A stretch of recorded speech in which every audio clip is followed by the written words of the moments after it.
I think we're in massive trouble, frankly, with the Kamala administration, and that's my honest opinion.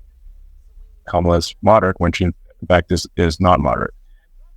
And they certainly will not be intimidated by Kamala. And you have to really think about it in the context of global security. In this video, Elon Musk voices significant concerns about the future of the United States under a potential Kamala Harris administration, which he views as too far left and incapable of maintaining the global stature and security needed for America. Musk believes that both Joe Biden and Harris lack the intimidation factor necessary to deter hostile foreign leaders, which could endanger global stability.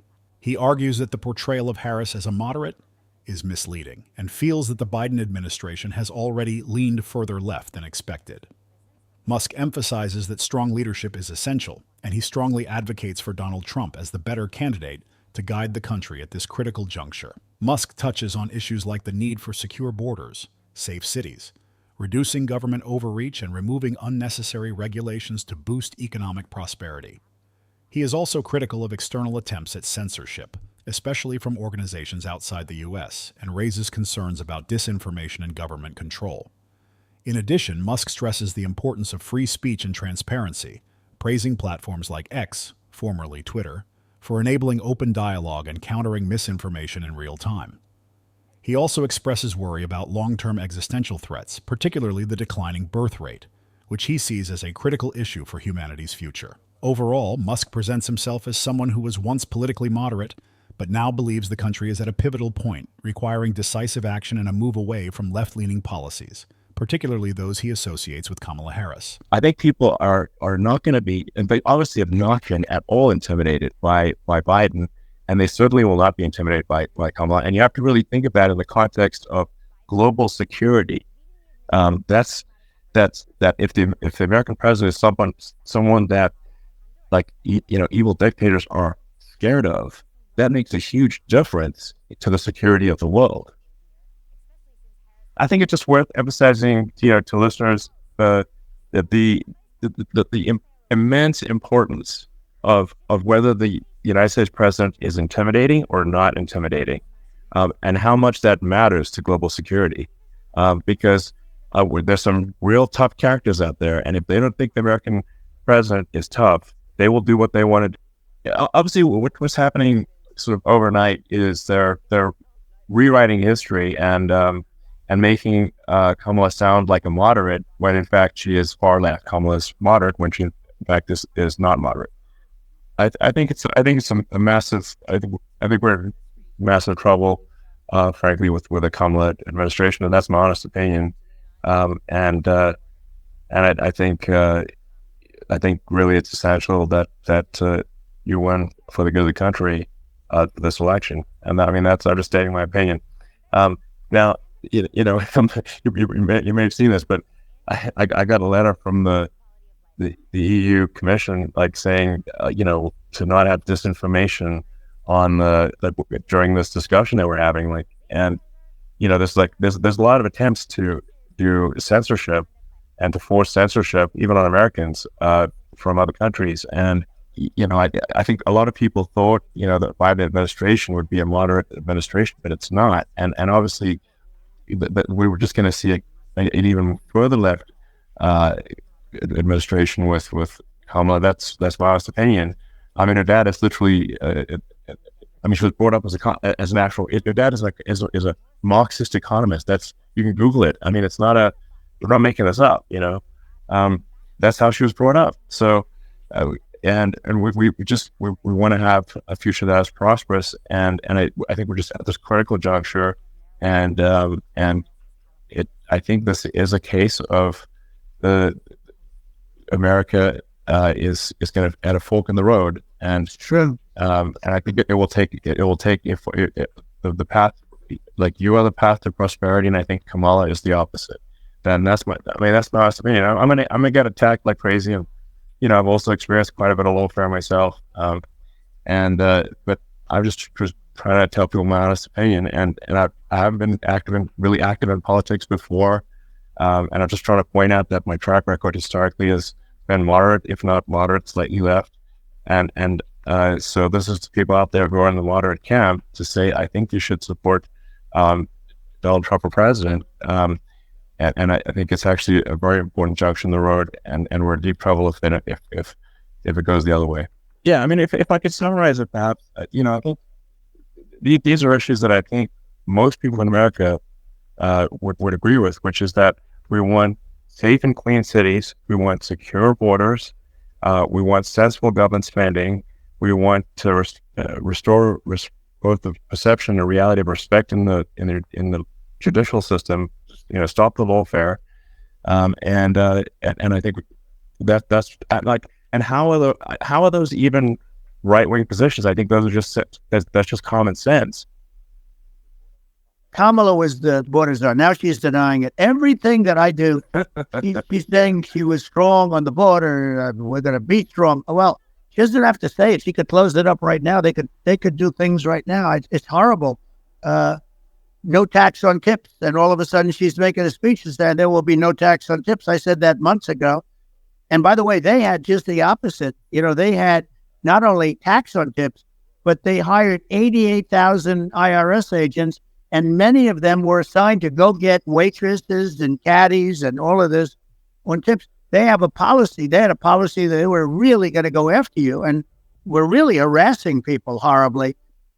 Well, let's start with the fact that when Joe Biden and I came in office, during the height of a pandemic, we saw over 10 million jobs were lost.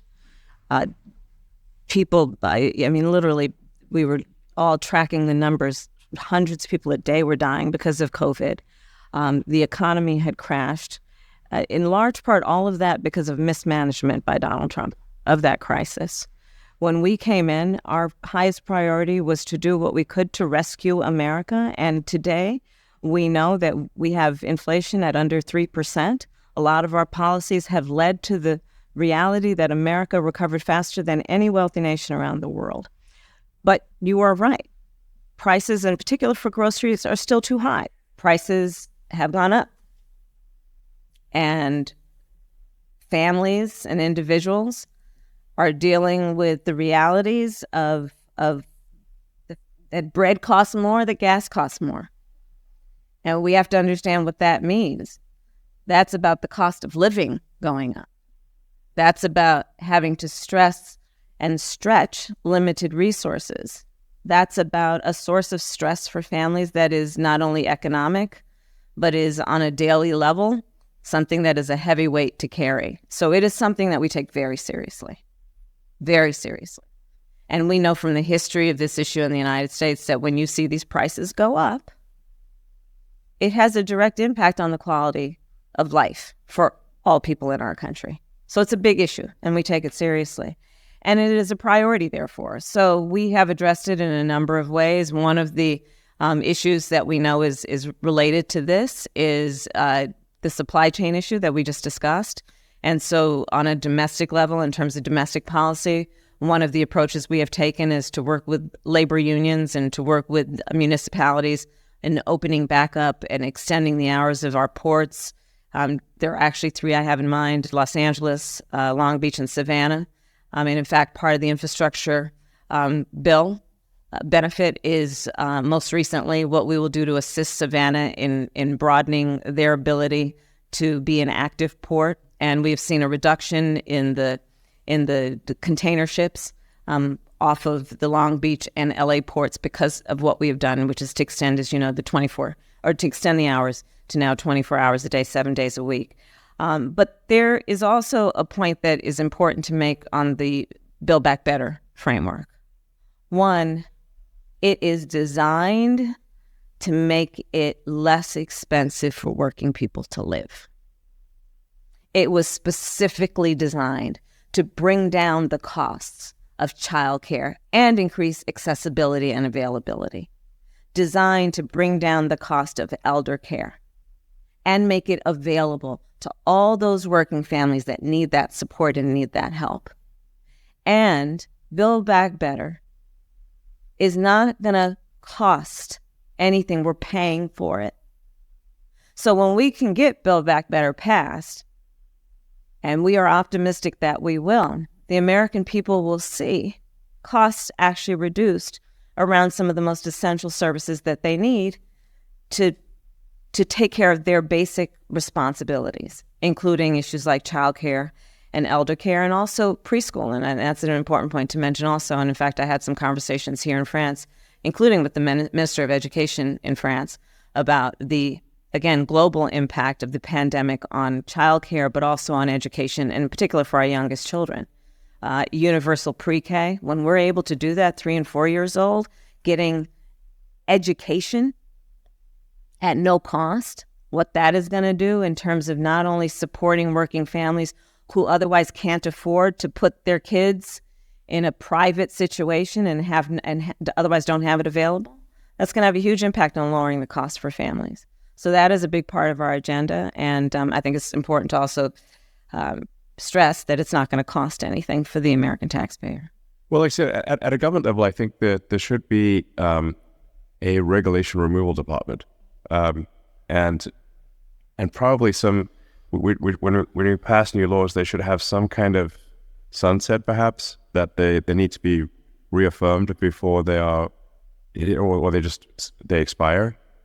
Now, I think it tends to happen is that once regulations are passed, an ecosystem of consultants forms around those regulations that wants to keep them going. Environmental regulations are particularly bad in this regard. So, and I'm very much pro-environment, but the environmental regulations are, in my view, largely terrible, and they're very much sort of permission based, as opposed to you have to get permission in advance, as opposed to, say, paying a penalty if you do something wrong, which I think would be much more effective. To say, like, look, we're going to do this project. If something goes wrong, then we'll be forced to pay a penalty, but we do not need to go through a 3 or 4 year environmental approval process. So just changing things from, you have to get a permission in advance to you have to pay a penalty if you do something bad, I think would be profoundly effective for the advancement of large projects.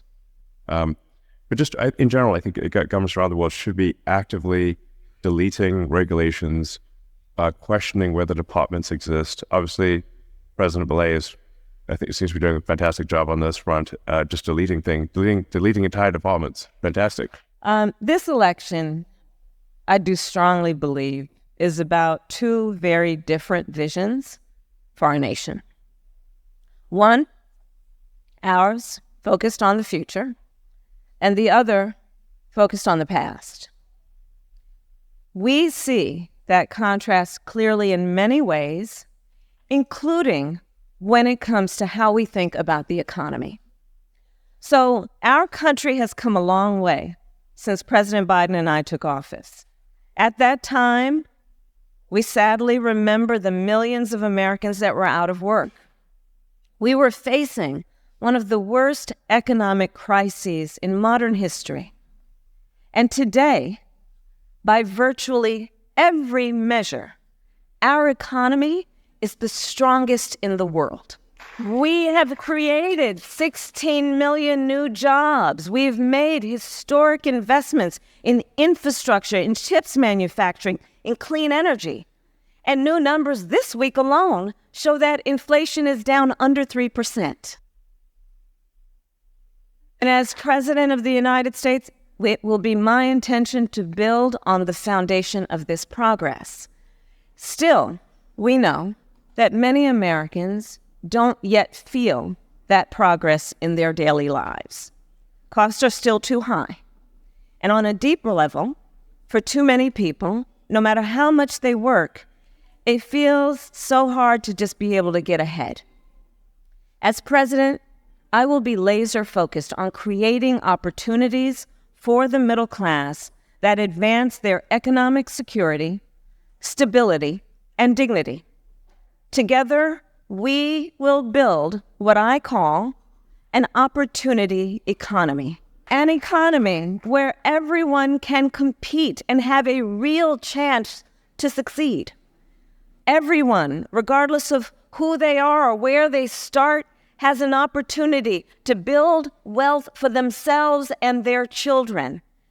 And where We remove the barriers to opportunity so anyone who wants to start a business or advance their career can access the tools and the resources that are necessary to do so. I will focus on cutting needless bureaucracy and unnecessary regulatory red tape and encouraging innovative technologies while protecting consumers and creating a stable business environment with consistent and transparent rules of the road.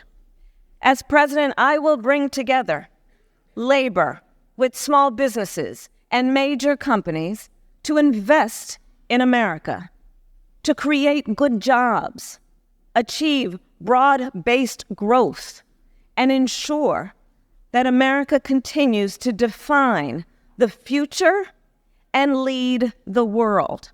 Well, I think it is very important that Argentina succeed and that we give President Milei our full support.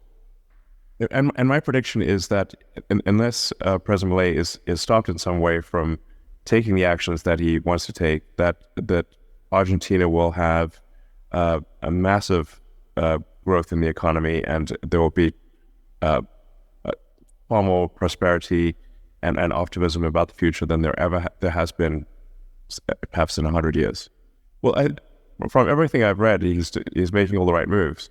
I would just encourage the people of Argentina to give him their full support, run this experiment, because clearly the policies of the past have not succeeded. We know that for a fact. So let us, I think, go boldly into the future. I hope people of Argentina give him their full support, and I think it'll be a very exciting adventure, and I think it's going to work out really well. We have absolutely no intention, nor do we have any plans to send combat troops into Israel or Gaza, period.